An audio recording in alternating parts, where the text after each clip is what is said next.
ताज्या बातम्यांसाठी महान करेला सबस्क्राइब करा आणि बेल आयकॉनला क्लिक करा। ज्येष्ठ अध्यापक रत्नहार पाटील यांचा सेवानिवृत्ती सोहळा संत निरंकारी आध्यात्मिक सत्संग सोहळ्याचे आयोजन। चंदगड तालुक्यातील रामपूर या गावचे सुपुत्र व शारदाबाई विठ्ठलराव चव्हाण पाटील हायस्कूल निटूर या ठिकाणी कार्यरत असणारे ज्येष्ठ अध्यापक रत्नहार राजाराम पाटील यांचा सेवानिवृत्ती सोहळा 20 मे रोजी संपन्न झाला। या प्रसंगी त्यांनी संत निरंकारी आध्यात्मिक सत्संग सोहळ्याचे आयोजन केले होते।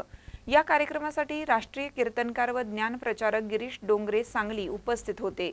त्याचबरोबर ग्रामस्थ, सर्व शिक्षक वृंद, आप्तेष्ट मित्रमंडळी व निरंकारी मिशनचे नागनवाडी ब्रांच मुखी मधुकर शिंदे, सर्व सेवादल अधिकारी व निरंकारी मिशनमधील सर्व साध संगत मोठ्या संख्येने उपस्थित होते। या प्रसंगी सेवानिवृत्त शिक्षण विस्तार अधिकारी MT कांबळे, बाबूराव वरपे, प्राध्यापक महेश शिंदे, कन्या ऋतुजा पाटील यांनी आपली मनोगत व्यक्त केली। सत्कार मूर्तींच्या मनोगतानंतर RV ढेरे यांनी आभार मानले। संत निरंकारी मिशनच्या वतीने व रामपूर ग्रामस्थ तसेच इतर मान्यवरांकडून सत्कार करण्यात आला। महानकर न्यूजसाठी प्रकाश ऐनापुरे, चंदगड।